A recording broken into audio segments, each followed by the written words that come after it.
Welcome to Juicebox, where we love building and learning about the faith. I invited one of my friends to show us how he builds an altar out of Lego. Hi friends, my name is Paul, and today we're building this cool little priest is doing church. We'll also tell you more about what's on the altar and how it's used. Take it away, friend. Juicebox! An altar in a Catholic church is like a special table where really important things happen during church services and masses. It's kind of like the stage where all the important action takes place. Altars can look different in different churches. Sometimes they're made of wood or stone. Let's see what kind of altar our friend is building. First, we get one of these. This, right there, and right there, and right there.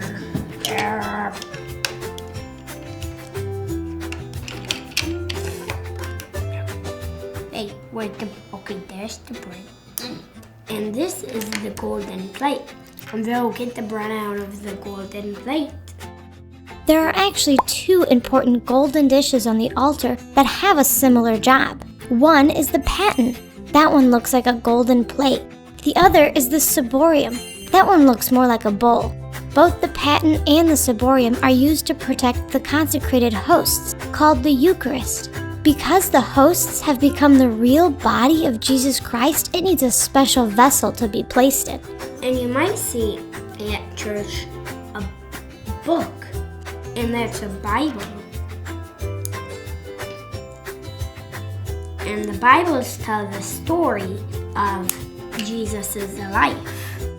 The Bible does tell the story of Jesus' life in the New Testament.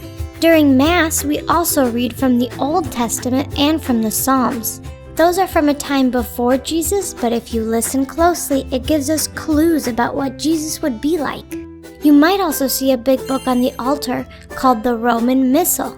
That contains all of the prayers and instructions that the priest needs to celebrate Mass. Okay, put it right here. Yeah, right there. And this is the chalice with the wine in it. You might have seen like the wine from our first communion episode. And you've probably seen the priest.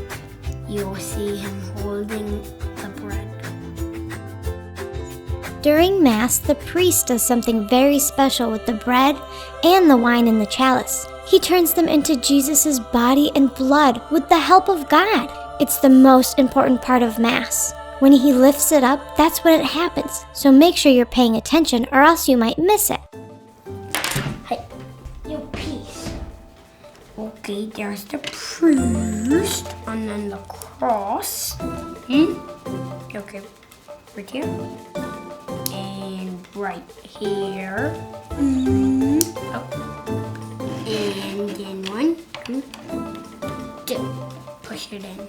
And you might see a couple candles. One right there and one candle here.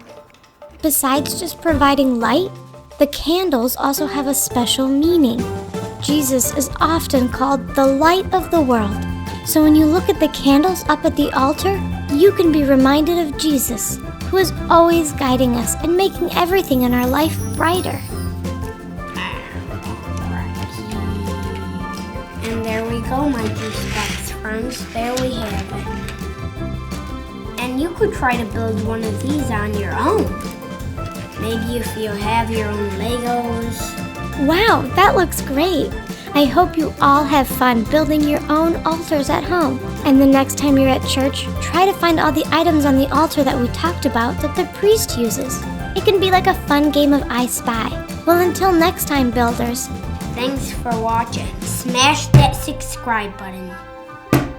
Yeah, that's what I'm talking about. Juicebox.